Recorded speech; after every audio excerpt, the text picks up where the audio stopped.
trust ya. Ooh, yeah, yeah.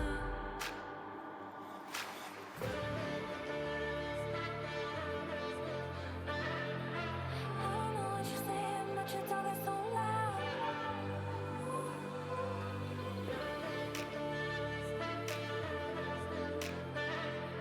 And you try to explain it, but you're never around. Never my intention, no. Never my intention, no. Never my intention, no. No, no, no, no. Never my intention, no. Never my intention, no. Never my intention, no.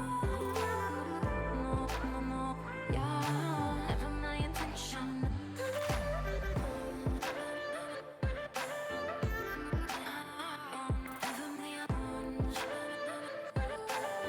my intention. Never my intention, no. Never my intention, no. Never my intention, no. No, no, no, no. Never my intention. Never my intention, no. Never my intention, no. No, no, no, yeah. Never my intention.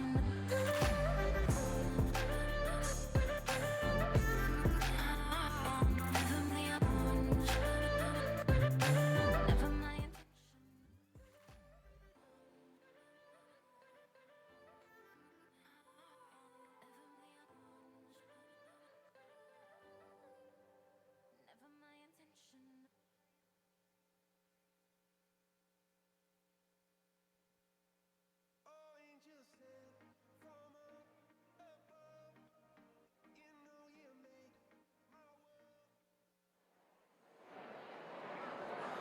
Good morning, everyone. If you could please take your seats, the program is about to begin. Life is a drink and love's a drug. Oh, now I think I must be my years up. When I was a river dried up, you came to rain and flood.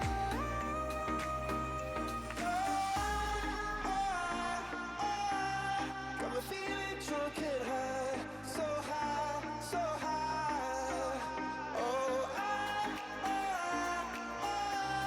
I'm feeling drunk and high, so high, so high.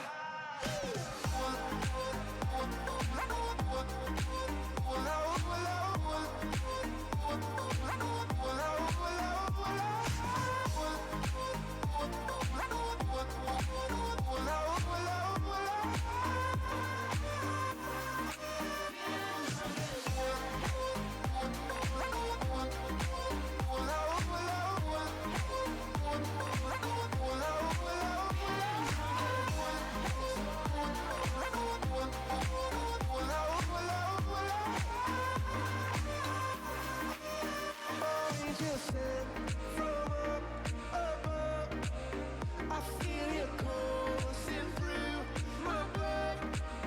Life is a dream, your love's about to make the stars come out.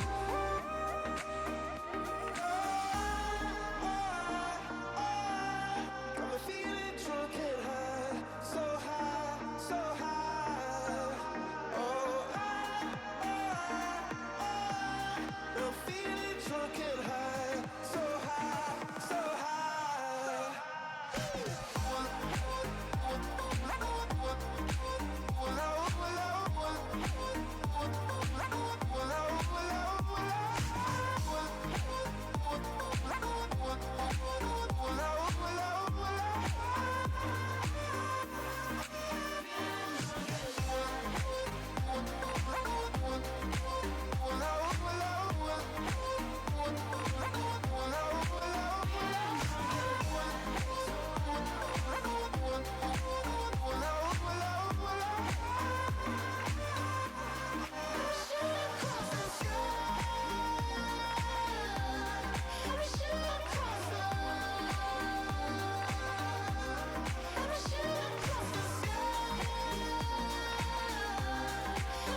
shoot across the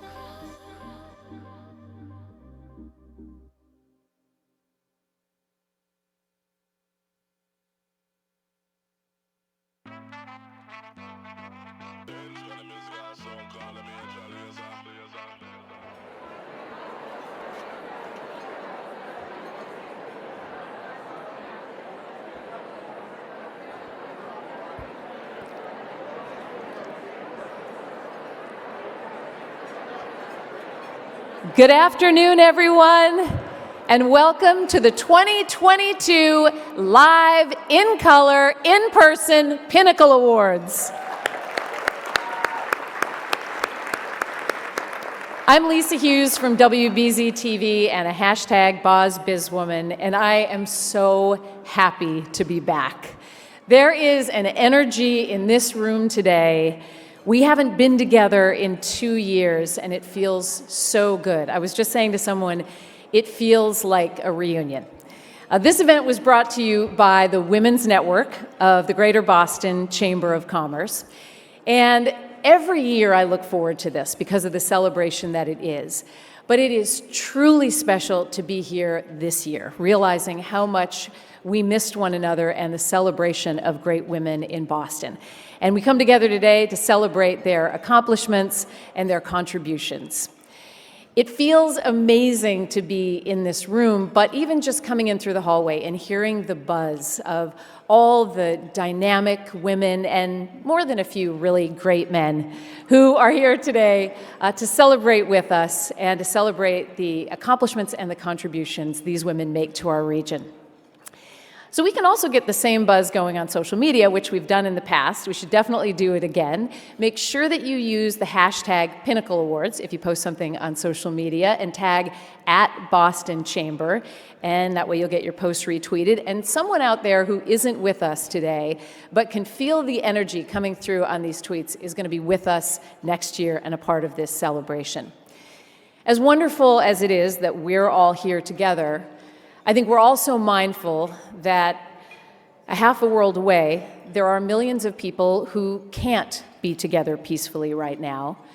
And I know I speak for the Chamber and all of you when I say that we stand with the people of Ukraine. And we look forward to an end to this conflict.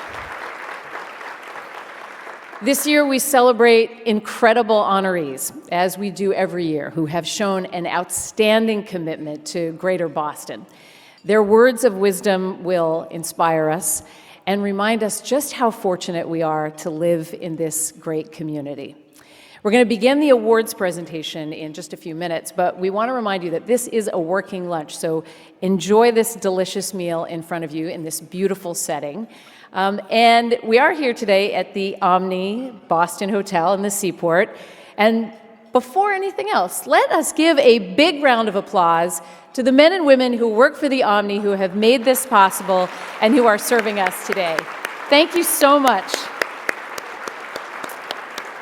So with that, let's get this program started. I would like to introduce a true ally to the stage. I was so excited to get his call at the end of last year to hear that this event was back on again and would be in person. Please welcome Chamber President and CEO Jim Rooney.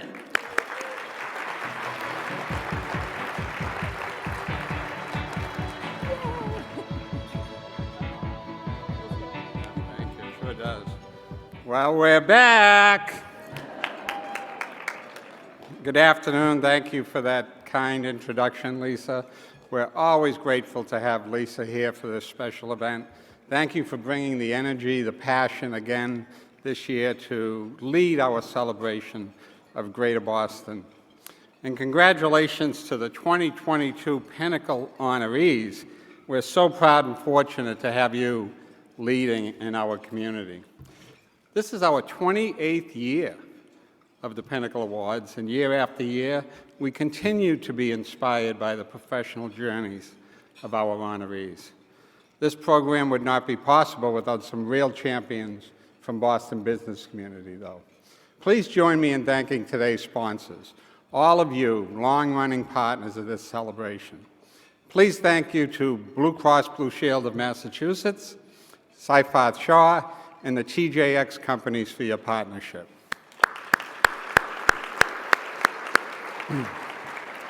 And thank you to our media sponsor, WBZ-TV, not only for lending us the incomparable Lisa Hughes for today, but also for ensuring that the program reaches a wider audience.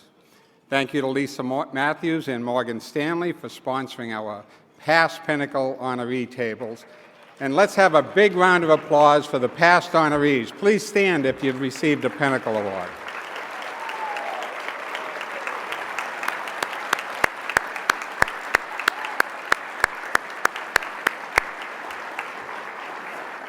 And I want to give a special shout out to the 2021 honorees who we honored during a virtual ceremony, so they didn't get to experience all of this, but they're up on the screen today.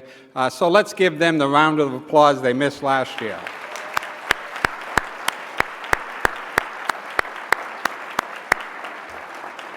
And thank you to all of our many corporate table sponsors for being here today as well. We do have some special audience members today who I would like to thank for joining us. First, Governor Baker will join us virtually today, and thank him for all he does to support women across the Commonwealth. You'll hear in just a minute from Boston Mayor Michelle Wu, who's here today.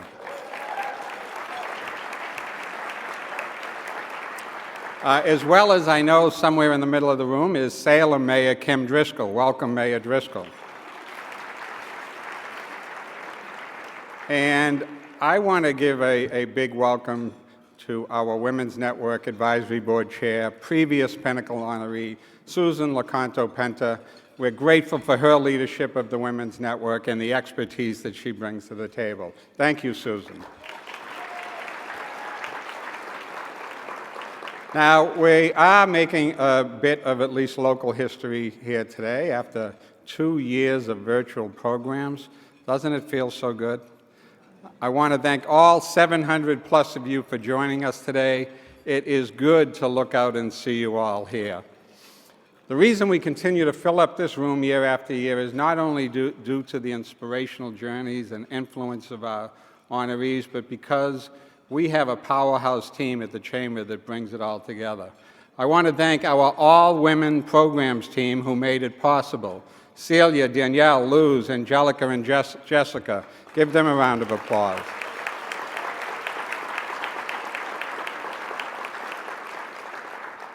As we learn each year at this event, women are making an incredible impact in Boston and in Massachusetts. Our talented workforce is our region's competitive advantage. I see the Chamber's role as amplifying and leveraging the women in this room, your voices, your stories, and your skills. And we need your voices now as a nation more than ever before. We're divided in beliefs, divided in principles, and divided in politics. As you shape our future, your allies, myself included, have your backs. Our Women's Network continues to be the premier network, central hub to advance yourself and our community. At the Chamber, the Women's Network is a convening space and a launch pad, a place to gather and be empowered. From our academic and higher education sector, the medical sector, financial services industry, and more, every type of business and career path is represented in the Women's Network. We strive for excellence in representation and impact, and that work has intensified thanks to the incredible leadership of our previous Women's Network Advisory Board Chair, Yvonne Garcia.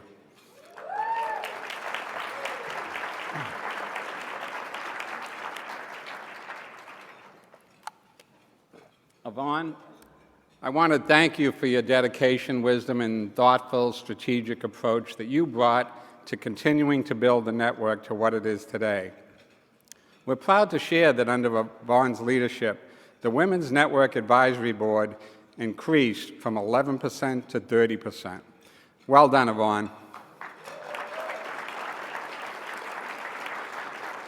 Moving forward, we will keep working to grow that impact and reach more women at all levels of their career. So spread the word. I know many of you are mentors at different stages of people's careers. We hope that you will encourage them to consider joining the Chamber Women's Network. Now I have an honor, and it's to introduce another amazing leader in our community.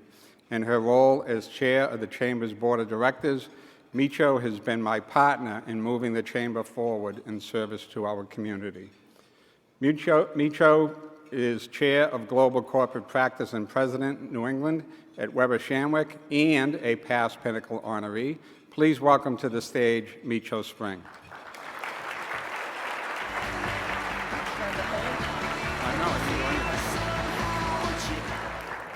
Thank you, Jim, and good afternoon, everyone. As chair of the Chamber's Board of Directors, I'm honored to be here to celebrate today 10 remarkable honorees, many of them my good friends, and what a welcome sight it is to see a live audience. This is terrific.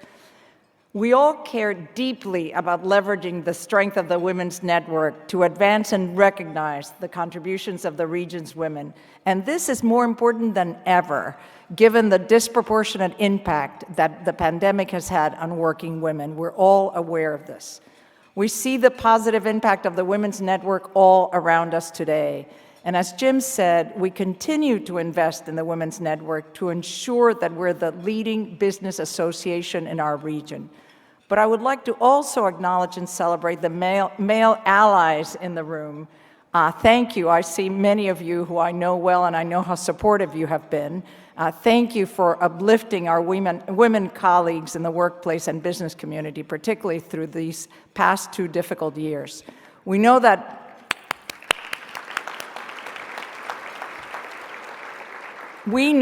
allies are important to help us realize equity as a business community. And what better ally than Jim Rooney? At the Chamber, we have seen the results of Jim's deep commitment to diversity, equity, and inclusion. Working closely with all of us at the Board of Directors, Jim has helped to transform the Chamber Board. He successfully strategized and recruited diverse candidates, and since 2016, the women on our board increased from 23% to 40%, and people of color increased from 12% to 20%. We're very proud of this.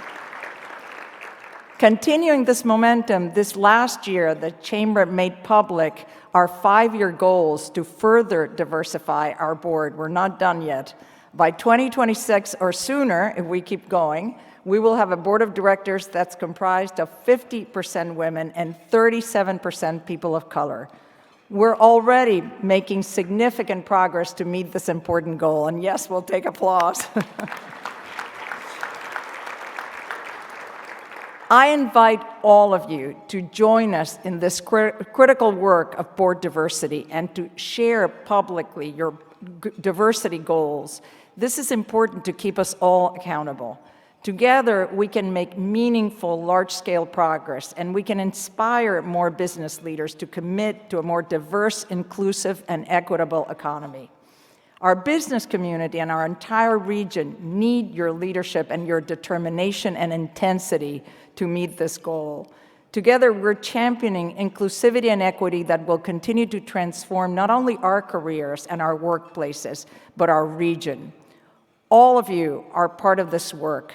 If this is your first Chamber event, or if you're joining us again, remember to stay engaged with our learning and development programs, our policy advocacy, and our various networking events.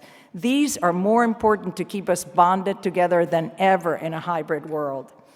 Now, I am pleased to introduce our new chair of the Women's Network Advisory Board and co-founder and managing partner at Meteor Consulting, Susan Locanto-Penta. Susan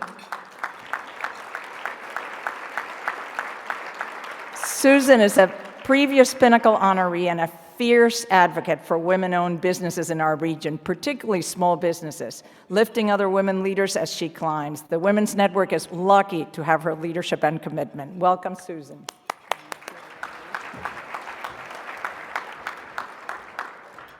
Thank you, Micho. Wow, it's wonderful to be here in this full room, new hotel, in the heart of the seaport, together for this year's Pinnacle celebration.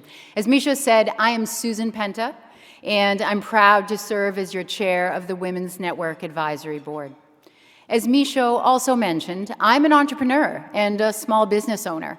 co-founded my current business, Meteor, and we have a table out there, which I still lead 25 years ago. And I'm so honored to stand here in the company of so many female entrepreneurs, businesswomen, and allies who are here in this room today. Together, we comprise a critical lever in our path out of the pandemic. And we're key conveners of families in this community. We know that the work of conceiving and creating a new business is an excellent example of innovation. It stimulates economic growth. It creates a path to financial independence and stability for female founders, their families, and by extension, their communities.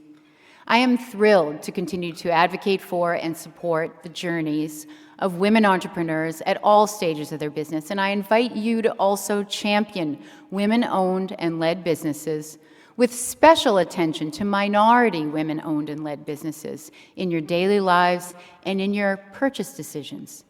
Before the presentation of awards, I want to take time to applaud the work and dedication of the Women's Network Advisory Board. Advisory Board members, please stand to be recognized, and let's show our appreciation for them.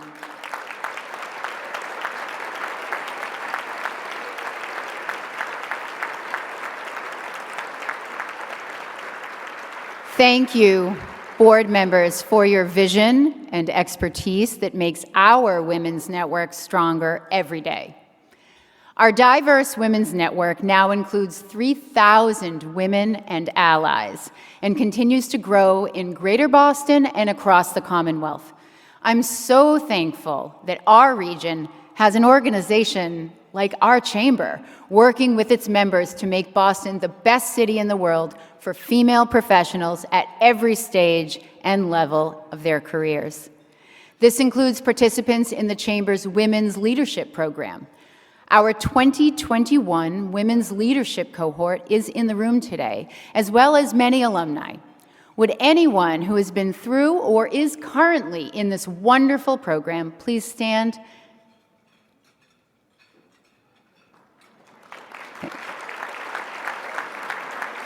I expect these rising leaders on this stage as future Pinnacle honorees. Now, let's get started with the presentation of awards. Our first award is... Before we do that, we're going to introduce the mayor. Oh, yes. No. Most importantly. No, it's probably because she's got to Yep. go. So what an incredible way to celebrate Women's History Month, but introducing a woman who's made so much history. So we're going to let her come up and speak now, since she's got a busy schedule. We're so pleased to be introducing Mayor Wu, who's leading our city with such courage and empathy and competence.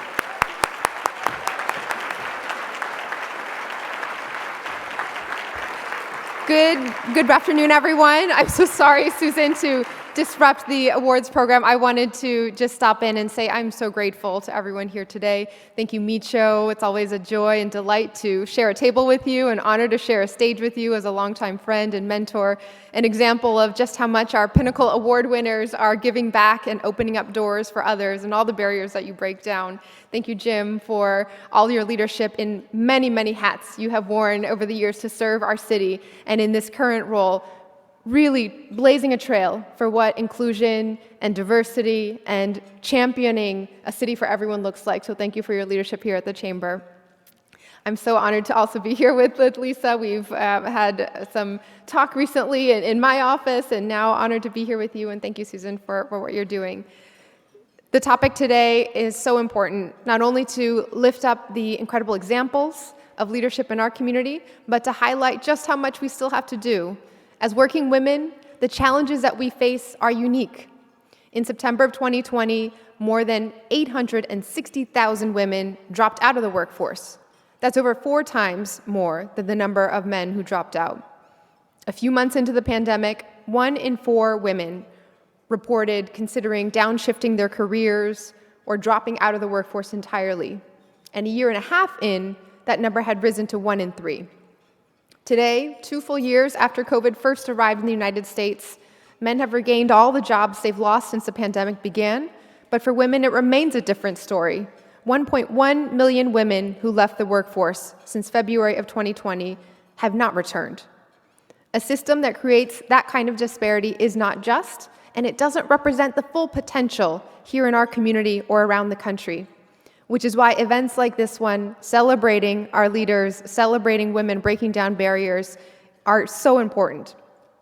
In my time on the City Council, and now in my first 100 days as mayor, I've heard from many of you in this room, across our city, across our businesses, across every sector. No one I have spoken to has come out of these past 2 years unchanged. But every single person has expressed that we are ready to meet this moment, to step up, and to do more. We all have the chance to do more to ensure that Boston continues to be a place that attracts a diversity of talent from across our neighborhoods and around the world.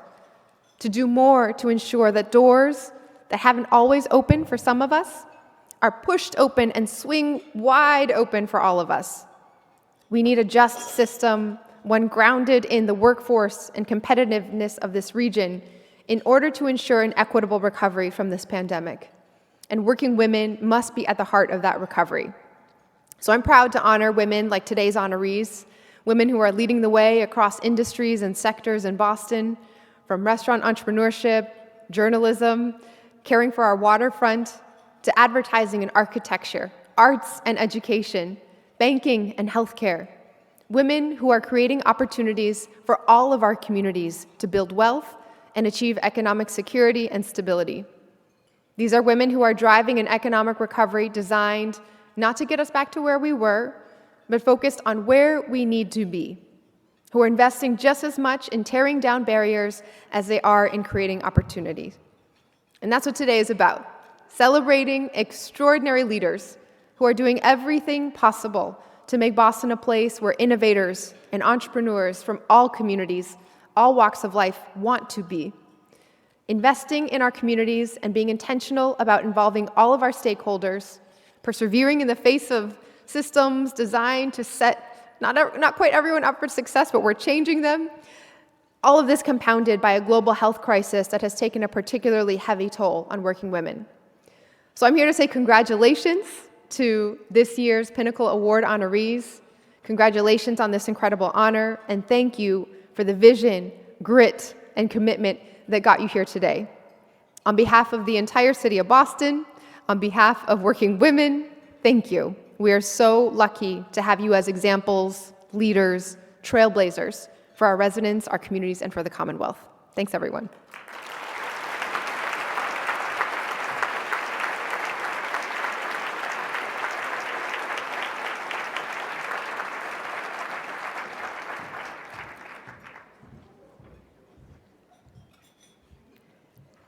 Okay, what an inspiration. Thank you to Mayor Wu for stopping by. So, back to our awards. I'm going to just flip the screen. Okay, our first award is for achievement in advancement of women professionals. Our honoree would like to call our very own, although I think WBZ probably calls her their very own, Lisa Hughes, anchor and reporter at WBZ TV, CBS, Boston.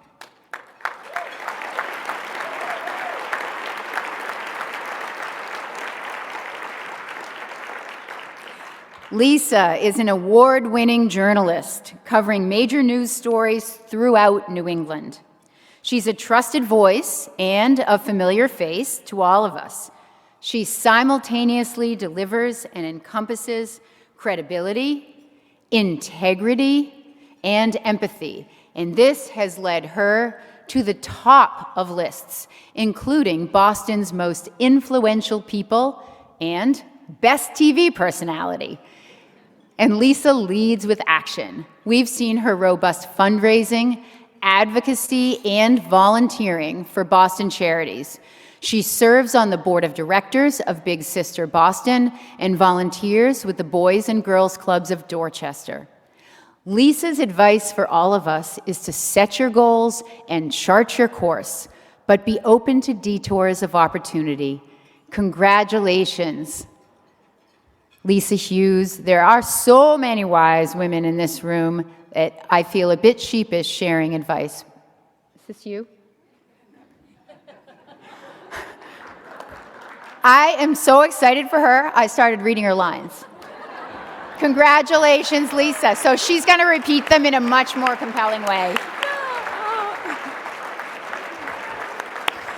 Now, if WBZ hires you for my job, I won't be able to come back. Thank you, Susan, for the loveliest introduction. This is such an honor to be here, and I'm so comfortable presenting the awards because I get to be with all of these wonderful women and learn their stories, that I offer just two very short stories of my own today, particularly for women who are just starting their journeys in their careers. And the first bit of advice I could boil down to two words, which is say yes, selectively and enthusiastically. When your first instinct is to hold back, dive in. We rarely regret what we attempt, but we often lament the missed opportunities. When you get a chance to test yourself, to stretch, say yes. You think you're going to be uncomfortable, afraid that you might not be ready for it, say yes. And when your overriding fear is that despite all of the work you've put in that you could fail, definitely say yes. The chance to stretch yourself personally and professionally will make you temporarily uncomfortable, yes, but it will make you permanently proud. And the confidence that you build will serve you in your next challenge. And we all know there is always another challenge. Confession. When WBZ approached me about hosting the station's live coverage of the Boston Marathon, I hesitated. I love to run, I love the marathon, but all I could think about was all of those hours of live television, the emotional connection that people feel to the race, the history of the event, the names of the runners that I did not want to butcher on television. And I thought, I'm just not sure. And when I heard myself say, I can't imagine doing this, I knew that I absolutely had to do it. And now, almost 13 Boston Marathons later, I can tell you that it is one of the events that makes me feel most alive. And yes, every Marathon Monday, I still have butterflies. But those butterflies are in formation now. And that feeling reminds me how lucky I am to be able to share that day with such inspirational people. My second piece of advice comes from the man who preceded me as the host of WBZ's Boston Marathon coverage, and that was our former sports director, Bob Lobel. My first day on the job, he said, Hughesy, know what you don't know. First off, no one had ever called me Hughesy, so I was curious whether that would actually stick. He also said, avoid the tuna salad in the WBZ cafeteria, which I am pleased to report is no longer advice I would give anyone. It's very good. But know what you don't know. Accepting that advice meant opening myself up to an entirely different level of vulnerability. Because for a long time, as a young journalist, my fear was being exposed for not knowing something, not knowing about property tax initiatives or how to drive a news car on a logging road under deadline, how to interview someone who was in hospice. And I was so afraid of being exposed as someone who didn't know that I missed out on learning. And I missed out on the opportunity to connect with people who had the answers. I was too insecure to admit that I didn't know. And Bob's advice gave me permission to ask for explanations and to be comfortable not knowing, to be more like a student. So to quote the famous Walt Whitman and the famous Jason Sudeikis, who quoted Walt Whitman in season 2 of Ted Lasso, be curious, not judgmental. Don't judge yourself by what you don't know. Let curiosity guide you to the place where you find out, and when you get there and opportunities present themselves, say yes. Thank you.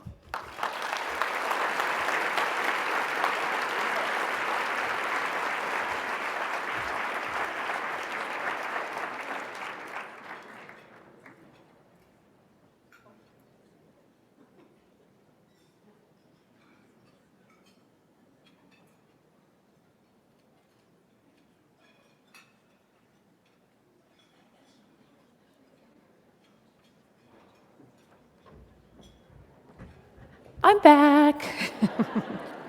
All right, now let's move to celebrate more of our Pinnacle Awards and our honorees and hear directly from them. Our next award is for Achievement as an Emerging Executive, and our recipient is Falguni Desai, North America Brand Vice President of Grooming at Procter & Gamble and CEO and Managing Director of The Art of Shaving. Falguni is a transformative, versatile leader, delivering breakthrough results in the US and globally by step-changing organizational capabilities and culture. Whether on startup or established multi-billion-dollar businesses, she is taking Procter & Gamble's digital commerce transformation and innovation truly to the next level. She's a champion of E&I and diverse teams where every member is celebrated for his or her unique skills. She can help unlock solutions and opportunities. She has been a catalyst for positive social change, both within the company and within our community. Falguni extends excellent advice to all of us.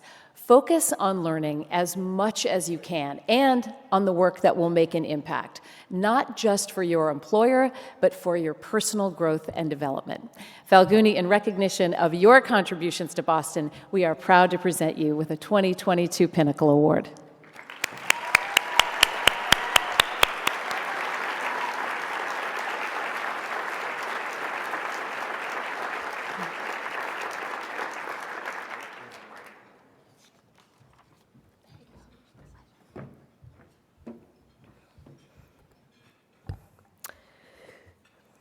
I am honored to receive the award from the Greater Boston Chamber of Commerce and humbled to be in the company of these incredible women. My parents came to this country with a dream of their children experiencing a more equal world, especially as it relates to education, making a living, and leaving a legacy. It is because of their sacrifice that I am able to take advantage of opportunities that they could only dream of. And as we have lived through the last 2 years of the pandemic, I think about the sacrifices that many parents have made. For many, these sacrifices have resulted in career setbacks. For others, it has impacted their ability to provide for their families, while also taking a massive toll on their health and well-being, physically and mentally. I recently had a conversation with my 94-year-old grandmother about the state of the world. I was curious on her take. She was born during the Great Depression. She witnessed the political and social unrest after India's independence. She also lived through multiple health epidemics, one which sadly took the life of her husband and left her widowed with 3 children at the age of 30. Despite her father-in-law opposing her desire to work outside the home, she decided to go back to school and finish her degree. I remain in awe of what she has overcome. And her advice for women is simple. First, don't give up. Second, ask for help. And if someone is not willing to help you, keep moving, because there are good people in the world who will. Lastly, when you can, make sure that you help others as well. Very simple advice, but very apt for the complex world that we are living in today. Her aspiration, similar to my parents and to so many of all of us, is to leave the world in a better place for future generations. And as I aim to do the same for my daughter, I feel lucky to be part of an organization that also aspires to build a better world for all. A world free from gender bias, with equal voice and equal representation for all individuals. This work starts in our own shop, where we are investing in creating an inclusive environment, which has resulted in women in almost half of our management roles. We also use our brand voices to encourage women to feel confident in their own skin, to ensure children have strong role models, to tackle gender bias and remove education barriers for girls. When we do this, and we invite other organizations to join us, we know that communities grow, businesses can thrive, and the world is a better place for everyone. Thank you.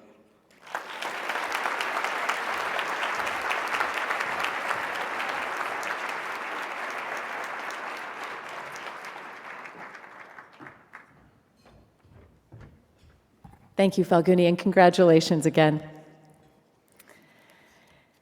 I'm honored to present our next award to Irene Lee. Irene is receiving the Pinnacle this year for advancement in entrepreneurship, and she is the president of the May Restaurant Group. In addition to her role as the president, Irene co-founded Project Restore Us, an organization dedicated to delivering groceries to immigrant families in need. Her dedication to feed everyone, to nourish every community, reached new heights during the pandemic. She served hospital and food industry workers healthy, nourishing meals and groceries to uplift and sustain our frontline workers. With her advice, Irene reminds us to listen to ourselves. She says, listen to your gut. Sometimes our knee-jerk reactions come from fear and insecurity, and other times they come from a true sense of knowing oneself. It is wise advice, Irene. Thank you for your leadership, and please join us in accepting your 2022 Pinnacle Award.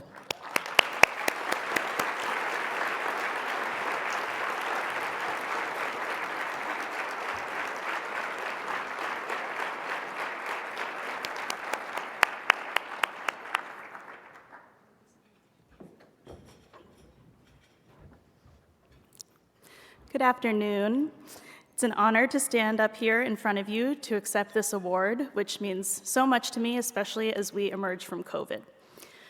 Over the last 2 years, I've thought a lot about the difference between entrepreneurship and leadership, two terms that sometimes get conflated.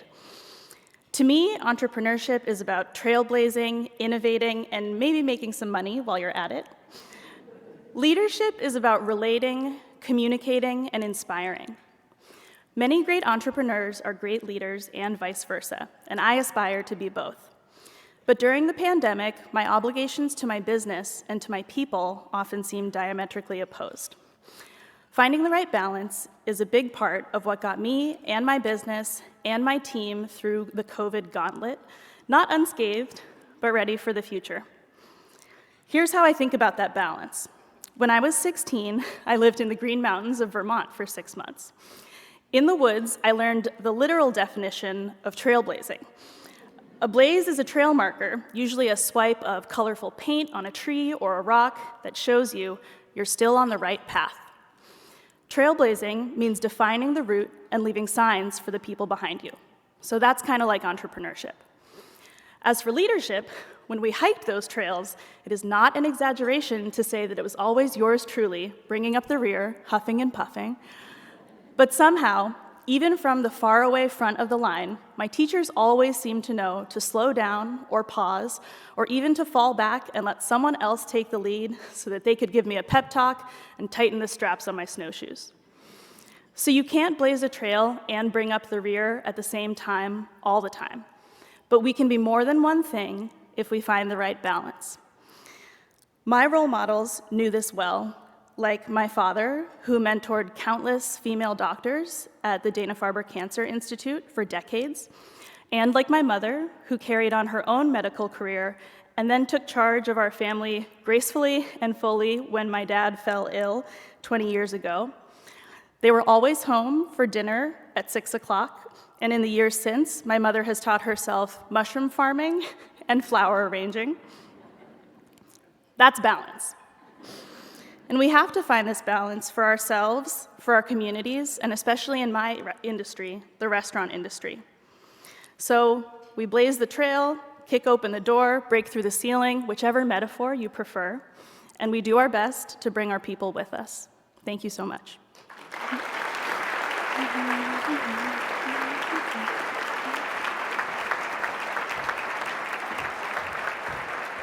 Thank you, Irene. Congratulations.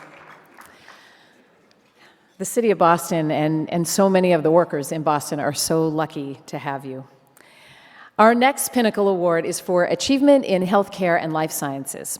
And our honoree today is Dr. Marcella Del Carmen, the president of Massachusetts General Physicians Organization and executive vice president at Mass General Brigham. Dr. Del Carmen is the first woman in Latino to be appointed to the academic rank of Professor of Obstetrics, Gynecology, and Reproductive Biology, and in Gynecologic Oncology at Harvard Medical School. She continues to research the extensive racial disparities in gynecologic cancer outcomes, and she's authored more than 250 medical papers with more to come. Dr. Del Carmen shared with us that perseverance is a vital tool for all of us. Her advice: focus on attaining excellence in training, and know that stumbling is inevitable, but perseverance is indispensable.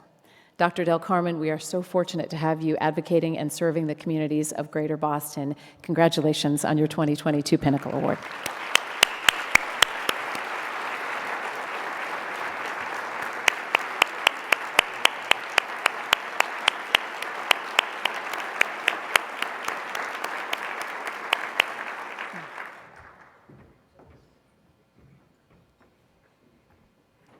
I want to start first by thanking the Greater Boston Chamber of Commerce for this wonderful recognition and award.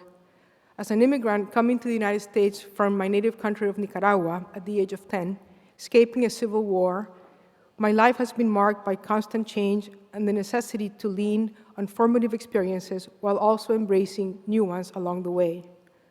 I have learned over the course of my life that setbacks and constant change are inevitable and often unpredictable, but how we choose to rise and what we learn from those experiences are essential to our evolution and to our growth. Over the last 2 years, I have seen COVID threaten the core of what I hold to be sacrosanct in my life: the charge to tend to the health of others. The pandemic magnified inequities in our healthcare system with an urgent imperative to close those gaps. Over these last 2 years, we have also seen this COVID challenge met by the indefatigable commitment of our healthcare workers, the innovation that has characterized American and specifically Boston medicine, and the resilience at the core of the spirit of this great nation and this great city. Healthcare, like other complex systems, may be situated at this intersection between structure and stability and change and innovation that keeps it vibrant and allows it to flourish and to evolve. As I look to the future, I am hopeful that we will emerge a stronger community from this pandemic with a reinvigorated commitment to the missions of clinical care, equity, education, research, innovation, and most of all, community service, which are at the core of our professional calling as physicians and healthcare workers. I want to end by thanking each of you and your businesses and communities for the support that you have given to the healthcare workers over the last 2 years. It has been unprecedented and to me unimaginable as a doctor 2 years ago that I would ever live to see what I have witnessed, not only as a member of the city of Boston, but as a doctor. The pain and suffering in our doctors, our patients who suffered alone, who died alone, and the community rose to meet that challenge in the way that this great city has always met challenges in the past. I'm proud to be a member of this community. I came to the United States as a Nicaraguan, and I stand in front of you as a very, very proud Bostonian. Thank you very much.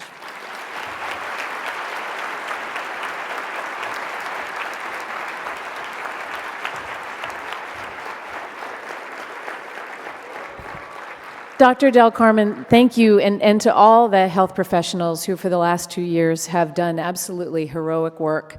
You know, as we get ready to take the masks off in the city of Boston and we begin to move into this new phase of normalcy, just know that we consider all of you heroes and we are eternally grateful. Thank you so much.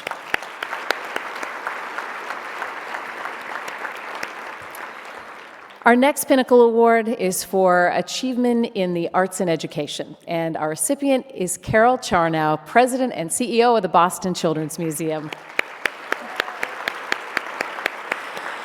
Carol has dedicated her illustrious career to leading cultural nonprofits in both America and in England. While leading the Boston Children's Museum, she introduced New England's first museum access program for families receiving benefits. This innovative and inclusive program is being adopted and integrated at 160 cultural institutions across Massachusetts. Carol knows what it means to stay true to yourself, and she offers this advice. Be your authentic self. I would say that one of the most important things is to first discover your own strengths and build on them. Understand your weaknesses and how to manage them, and then leverage all that you are. Thank you for using your dedication and your leadership to enrich the lives of children and families in Greater Boston. Carol Charnell, congratulations, and please accept your 2022 Pinnacle Award.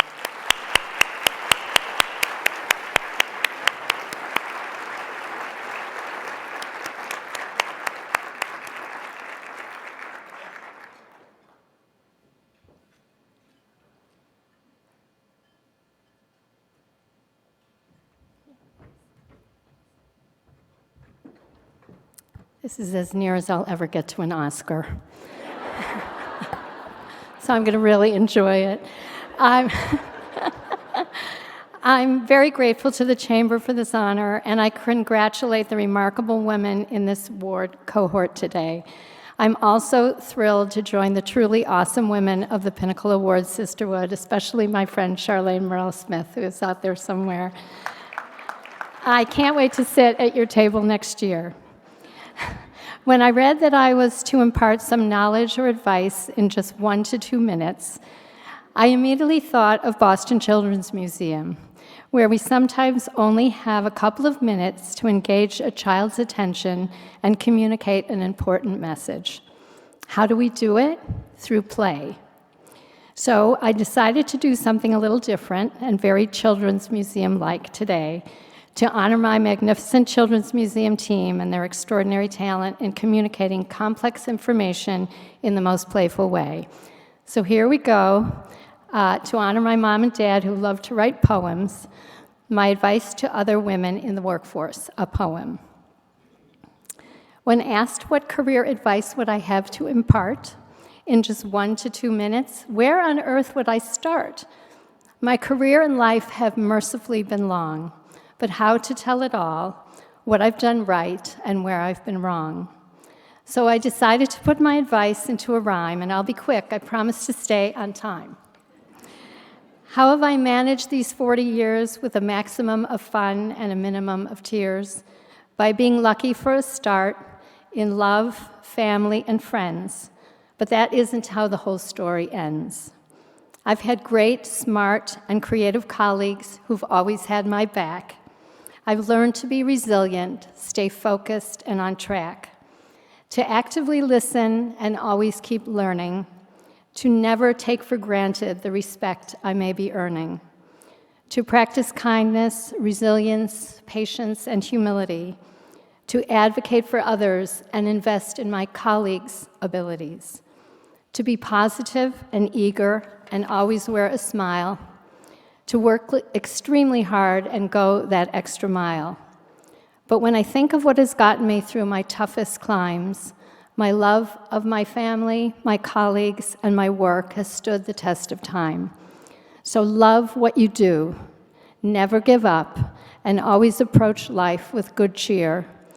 And I can assure you someday soon, you'll also be standing right up here. Thank you.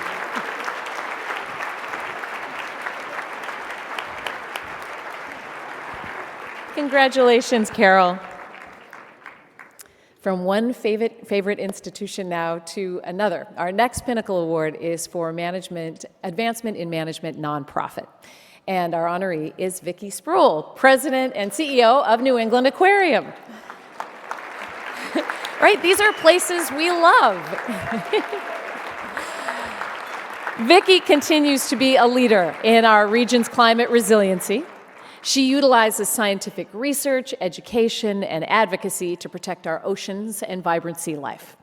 Vicki's advice to find success will be helpful to all of us. She explains, even when you are driven by a clear sense of mission and purpose, the path to success is not linear.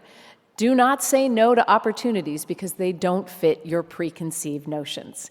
We thank you for your commitment, Vicki, to creating a more resilient Boston for future generations and a healthier environment. Congratulations on your Pinnacle Award, Vicki.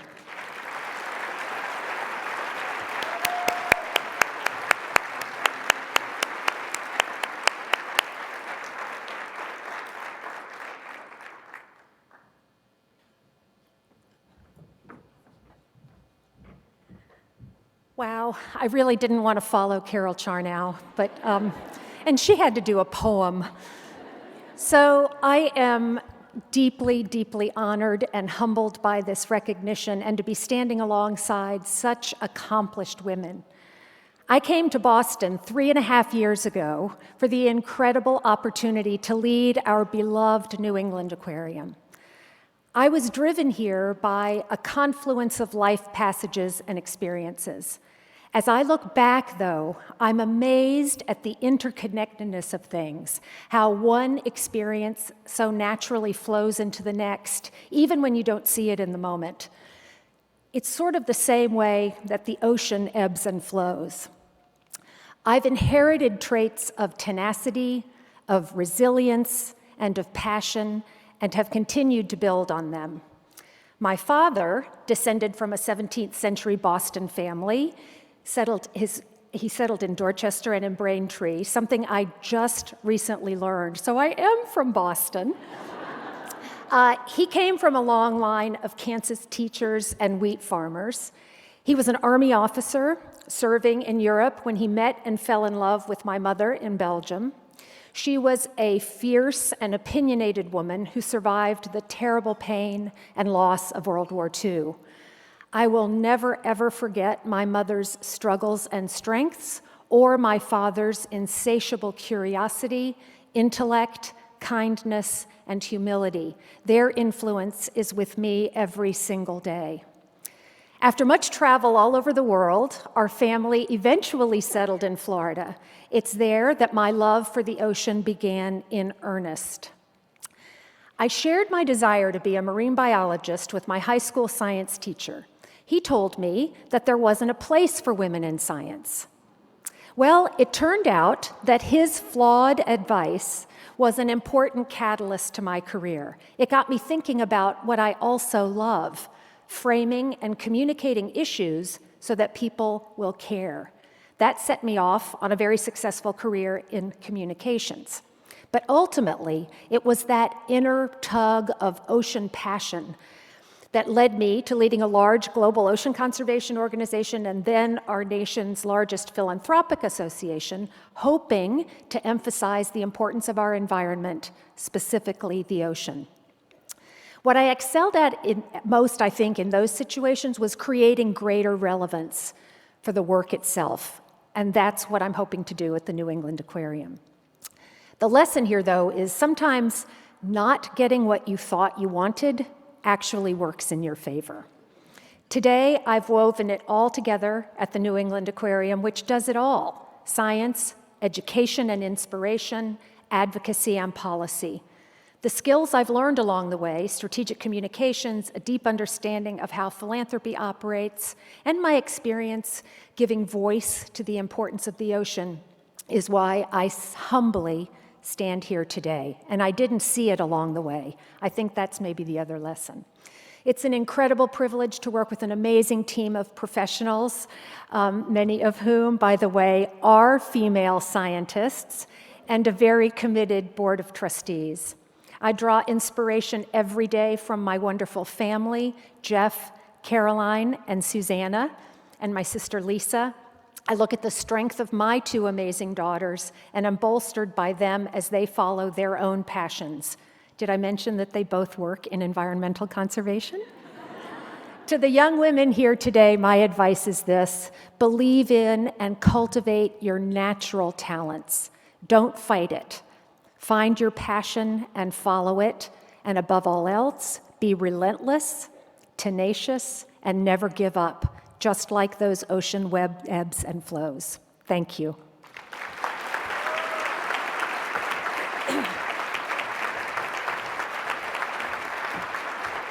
Thank you, Vicki, and congratulations.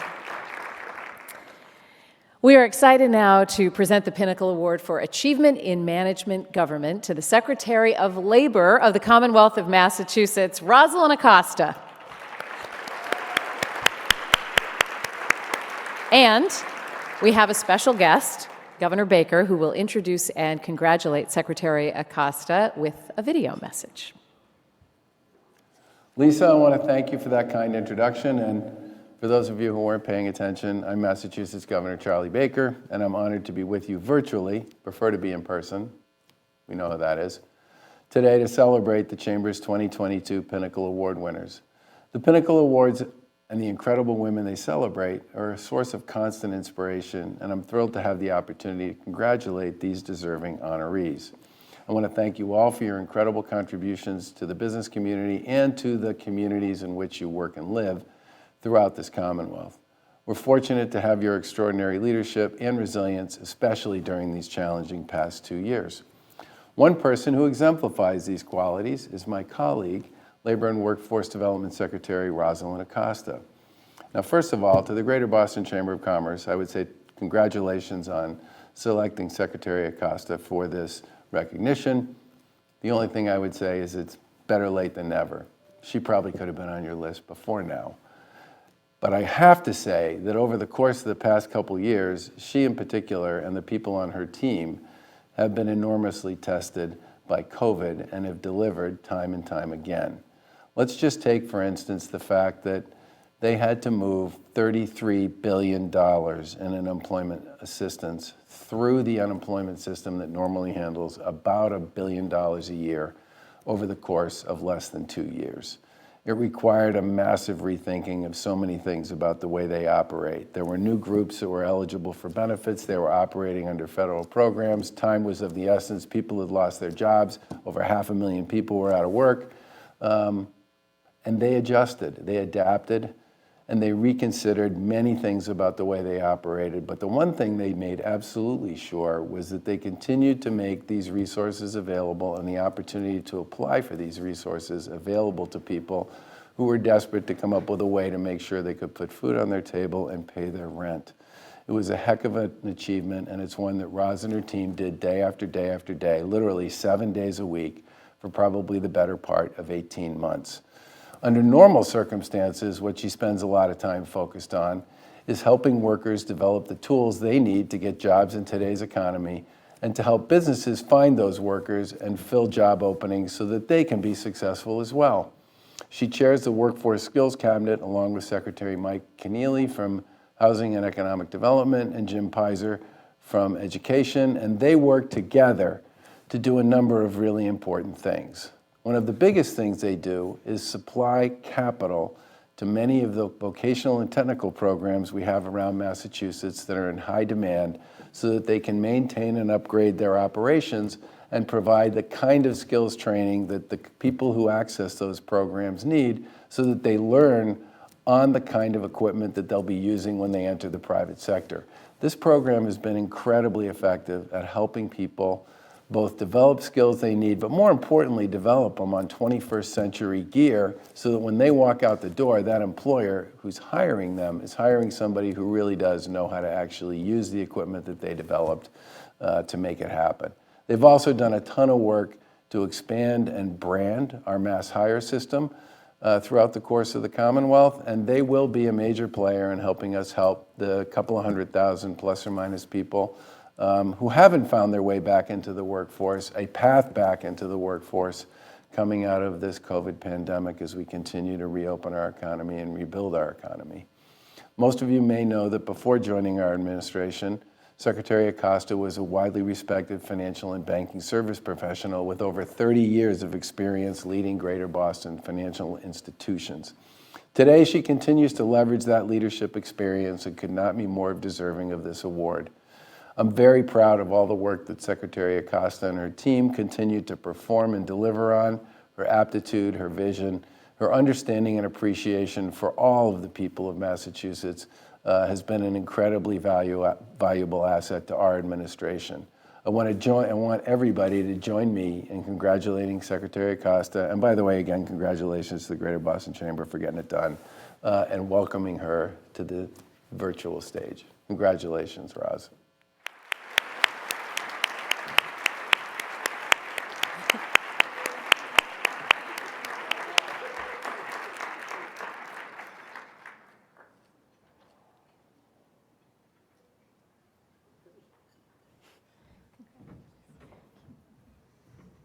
I think my 2 minutes are up. What a guy, I tell you, what a guy. I am so lucky to be working for the governor, and that just embodies kind of the way we chat with each other every day. So I'm a little bit, I need a second here. All right, I got it. So to say that these past 2 years have been impactful to all of us is an obvious understatement. There are so many unsung heroes amongst us, and you heard from some today, who have been shining examples of courage and selflessness. They all deserve our gratitude. I feel so fortunate to have been in government during these tumultuous times. Coming from the private sector, I don't think I realized and appreciated the weight and importance of government. When circumstances are at their worst, government has to be at its best, bearing and bringing to bear all of its vast resources. In moments of crisis, good teams become great teams. They work together without consideration to hours or fatigue because they are working in solidarity towards a goal. In these past months, I witnessed incredible tenacity and compassion from my colleagues and my team members. I've been humbled by their camaraderie, work ethic, and grace. I immigrated to this country with my family when I was 3.5 years old.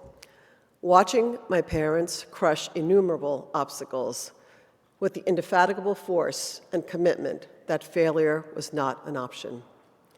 This influenced me profoundly. They taught me that during trying times, never demand from your team what you are not willing to do yourself. If you tell your team that you're in this together, mean it. Roll up your sleeves and stay in the trenches until the crisis subsides. Celebrate the small things with your team because they, in fact, are the big things and the things that will be remembered. If you don't want to let your team down, then don't let them down. And above all, keep your humanity and your sense of humor because it is greatly appreciated. I know we're not supposed to do a lot of thank yous, but I cannot leave the stage without thanking my incredible partner, Ed Lynch, my husband. And you have heard every single thing I've gone through these past couple of years. That man knows more about unemployment than I do. So thank you all, and congratulations to my fellow honorees. It's an honor to be receiving this award side by side with you. Thank you.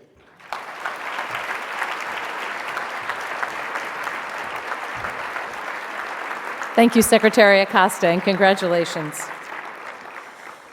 Our next award is the Pinnacle Award for Achievement in Management Private.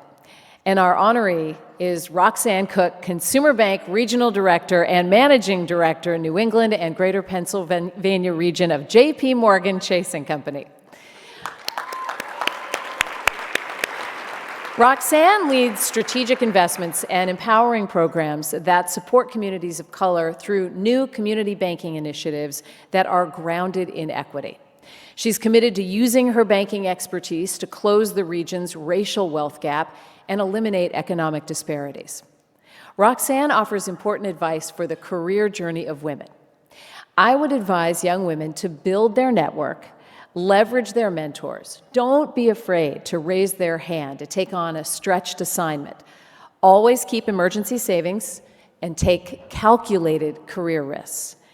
Thank you for your commitment, Roxanne, and everything you are doing to make a great community better. Congratulations on your 2022 Pinnacle Award.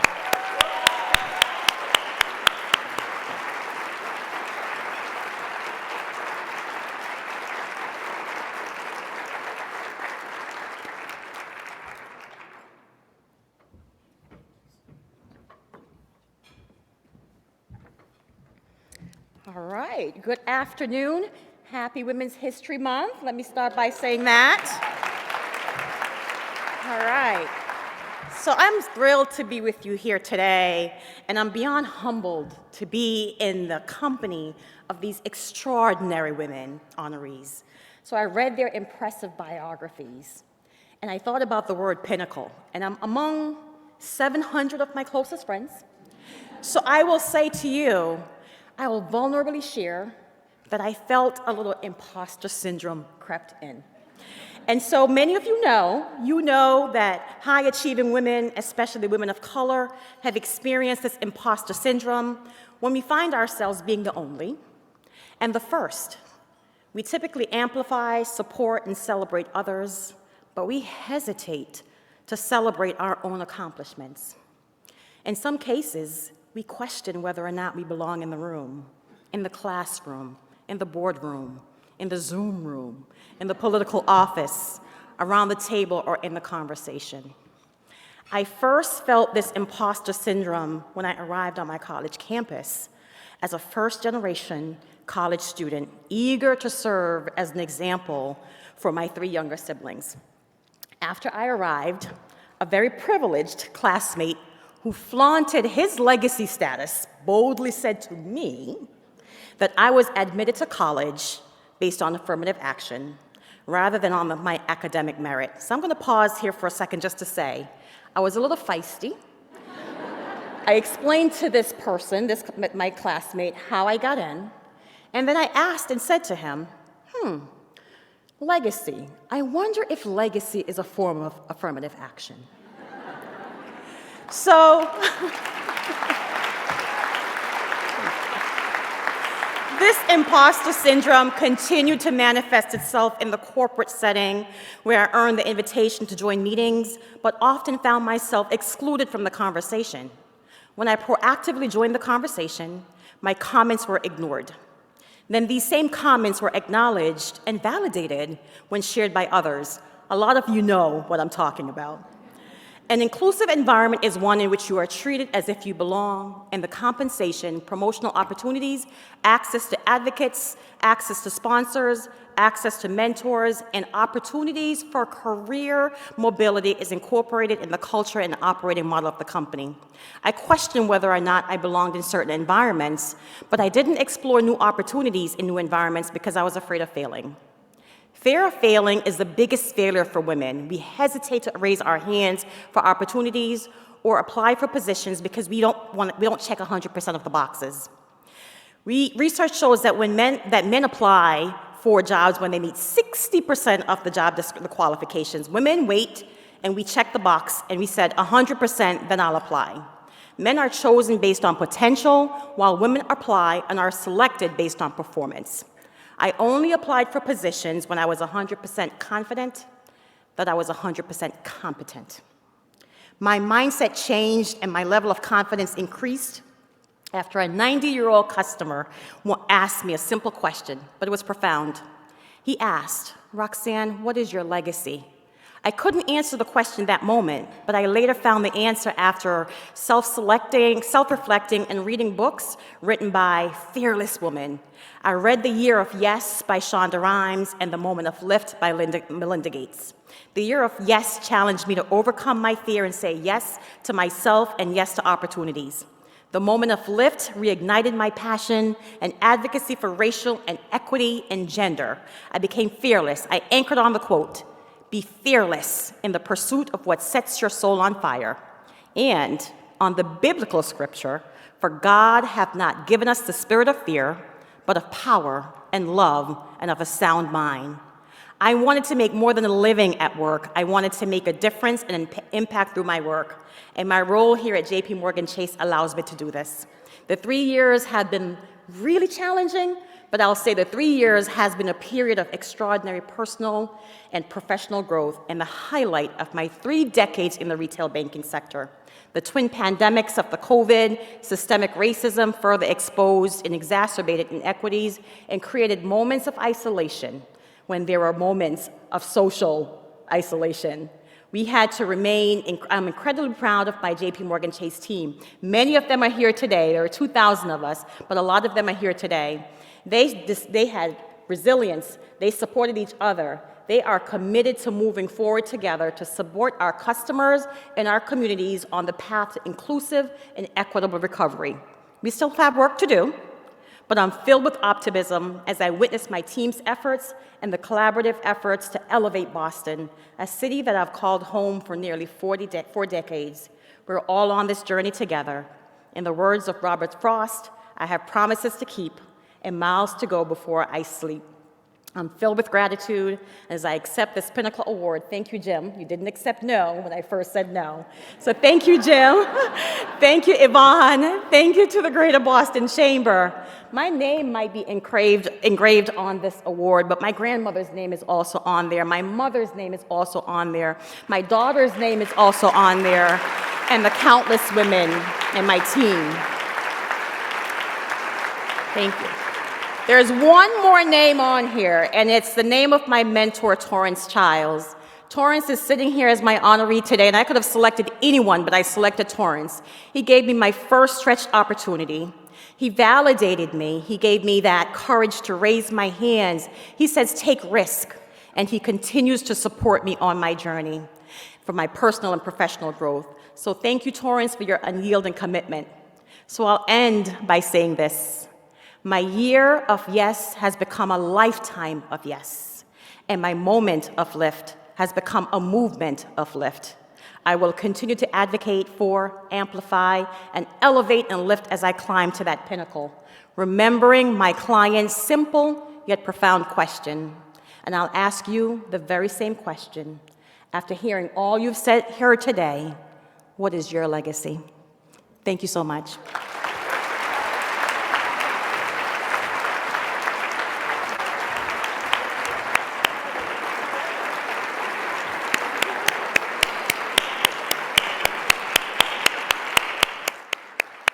Roxanne, I would follow you into a burning building. Thank you so much, and I'm so glad you didn't let her say no. That would have been a travesty. Our next Pinnacle Award is for Achievement in the Professions, and we are honored to present this award to Sherry Ruane, Vice President of Weston and Sampson Design Studio. Sherry utilizes her landscape architecture and design expertise to ensure that public spaces, our parks and our open spaces, improve our quality of life. And how much have we relied on these spaces in the last 2 years? Her advice for all of us is, say it out loud. If you want to make something happen, if you have an opinion you believe in, if you're feeling like something isn't right, say it out loud. Sherry, we are so fortunate to have your talent, your vision, and your creativity here in Boston, and congratulations on your 2022 Pinnacle Award.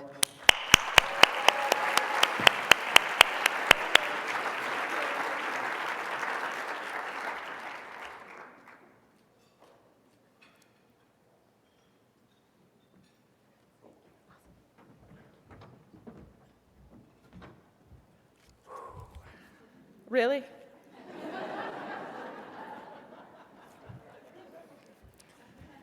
Okay, butterflies, now let's get in formation. Okay, so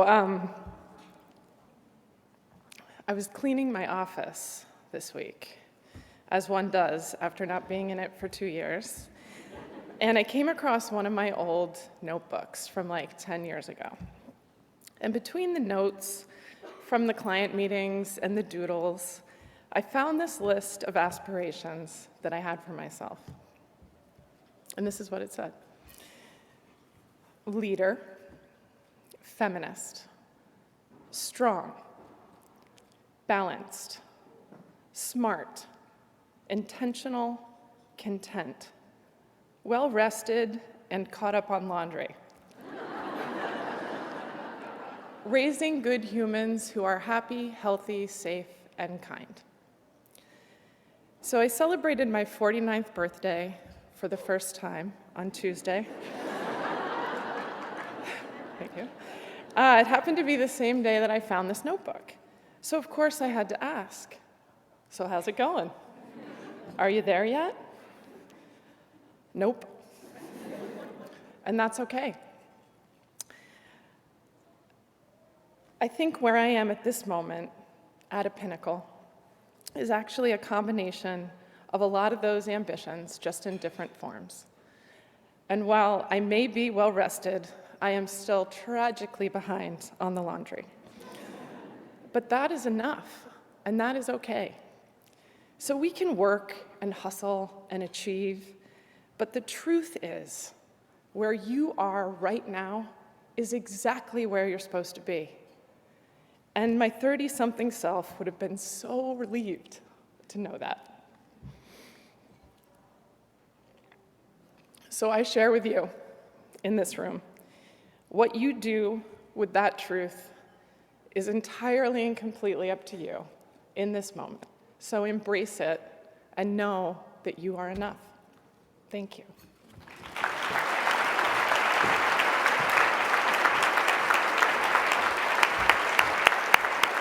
Congratulations, Sherry, and happy belated birthday. It is time for our final Pinnacle Award presentation today. It is the Pinnacle Award for Lifetime Achievement, and this special honor goes to Judy Habib, founder and CEO of KHJ Brand Activation.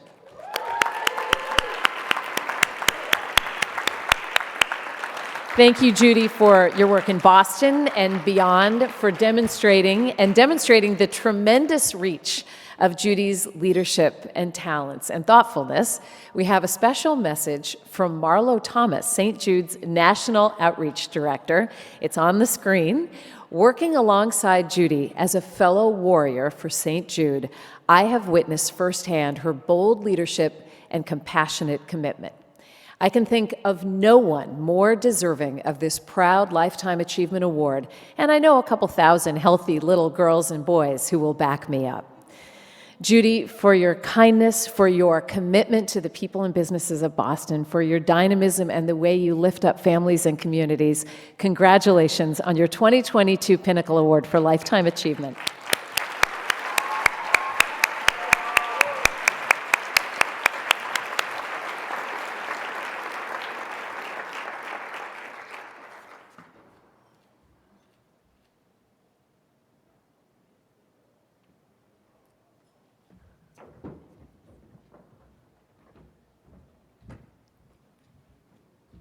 Paul Ayub, where are you, my fellow St. Jude board colleague? You're in trouble for that. Thank you. It truly is a privilege to be included with this year's cohort of Pinnacle honorees, and how inspiring. This really is a great event, Jim and team, and thank you for just keeping it going for so long. I'll admit that at first blush, the thought occurred to me, Lifetime Achievement, it has a certain ring of like, wow, you've been around for a long time and you've done a lot.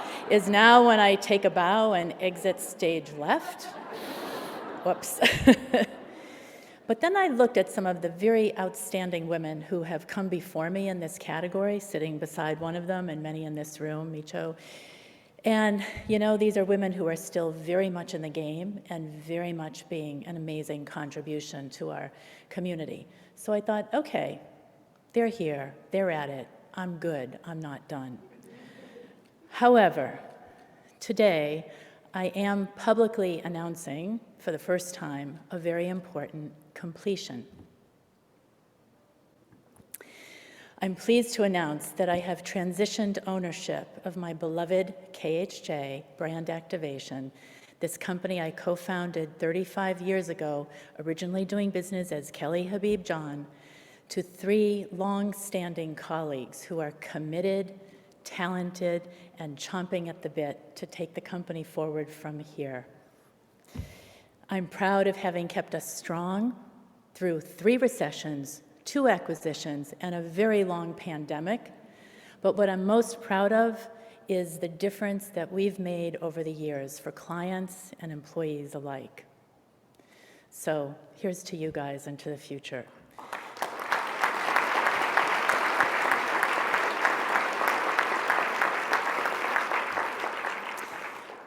As I look back on my career, it was asking the questions, what else, what more, what's possible, that catalyzed my leaving the safety of the corporate world to start KHJ so many years ago.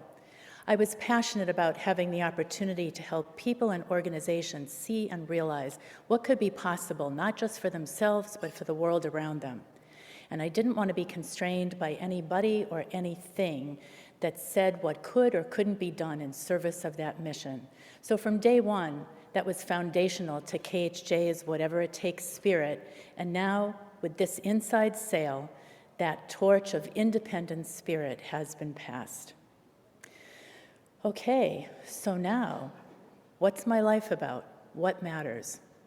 Well, St. Jude Children's Research Hospital matters.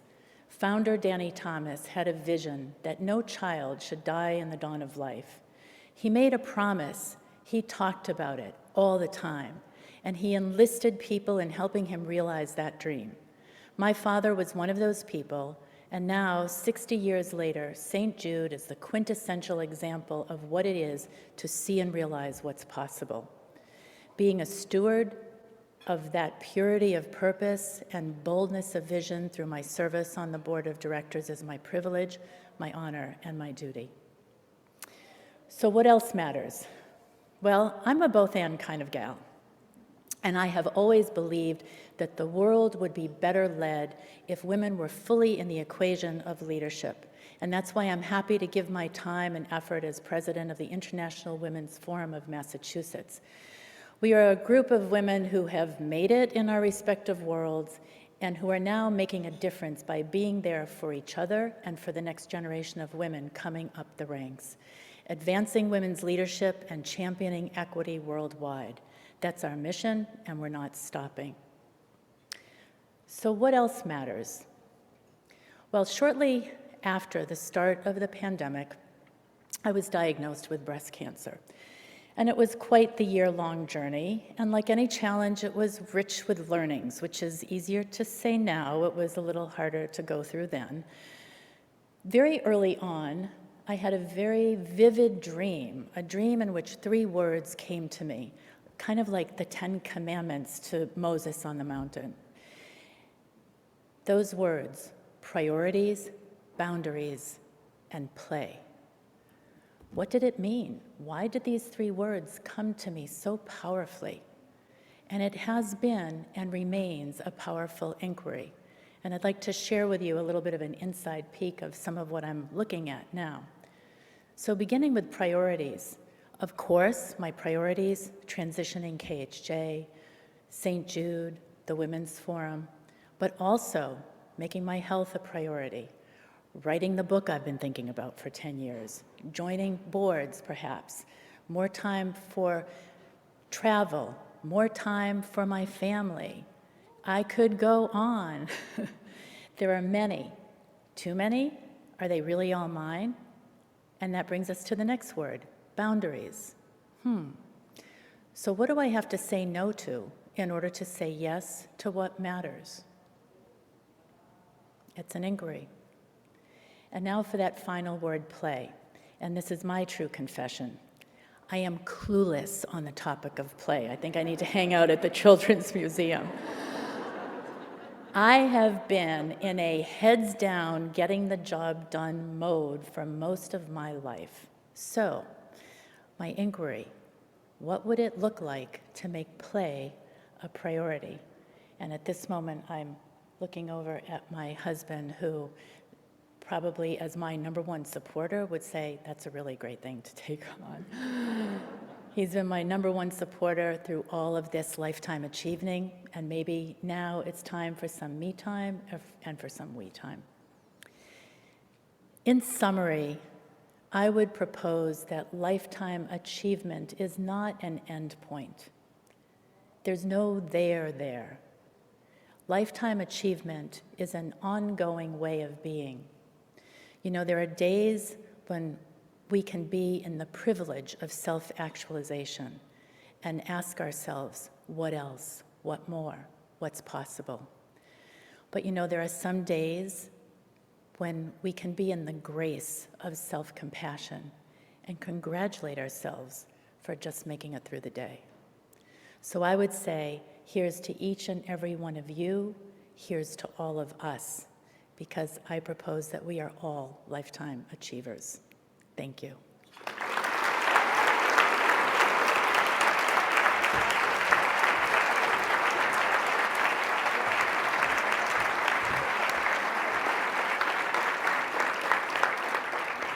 Congratulations, Judy. Thank you for everything you've contributed to Greater Boston, and enjoy your time at the Children's Museum and the Aquarium and all of the other places you choose to play. I want to just, before we go, offer a big round of applause again for this year's Pinnacle Award winners, our honorees. and our past honorees. Thank you for being with us today. A final word of thanks. The Boston Chamber of Commerce, namely, thank you for allowing me to join you again, to the Women's Network for putting together such an incredible program that lifts us up as we walk out of here. For many of us, this is our first event in 2 years. So we go out with a spring in our step, aware of both the power in this room and the resilience that everybody has had to tap into so much over the past 2 years. Now we get to celebrate. I want to thank our presenting sponsors today, Blue Cross Blue Shield of Massachusetts, Seyfarth Shaw, and the TJX companies. You always come through for us at this event. Thank you so much. To our past honoree sponsors, Lisa Matthews and Morgan Stanley.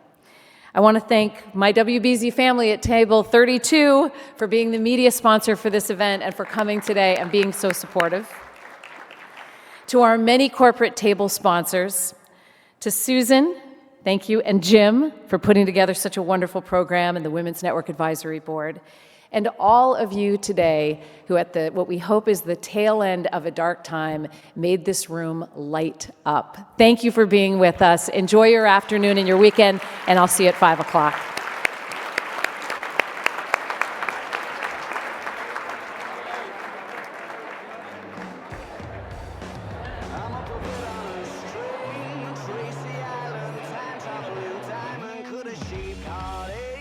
Come to find you for in some velvet morning. Years too late. She's a silver lining, Lone Ranger riding through an open space. In my mind, when she's not right there beside me, I go crazy, 'cause here isn't where I wanna be. And satisfaction feels like a distant memory, and I can't help myself. All I wanna hear her say is, are you mine? Well, are you mine? Are you mine? Are you mine? Oh,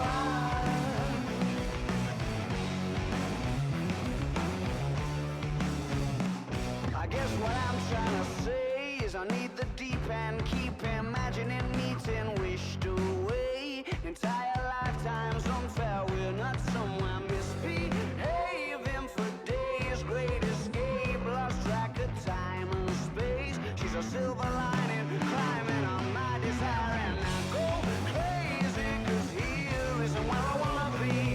And satisfaction feels like a distant memory, and I can't help myself. All I wanna hear her say is, are you mine? Well, are you mine? Are you mine? Are you mine?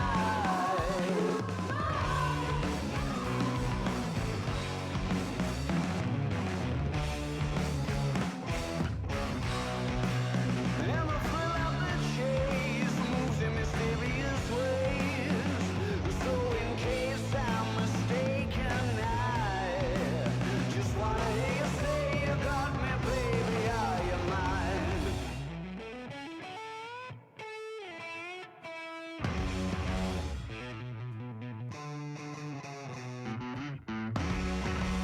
She's a silver lining, Lone Ranger riding through an open space. In my mind, when she's not right there beside me, I go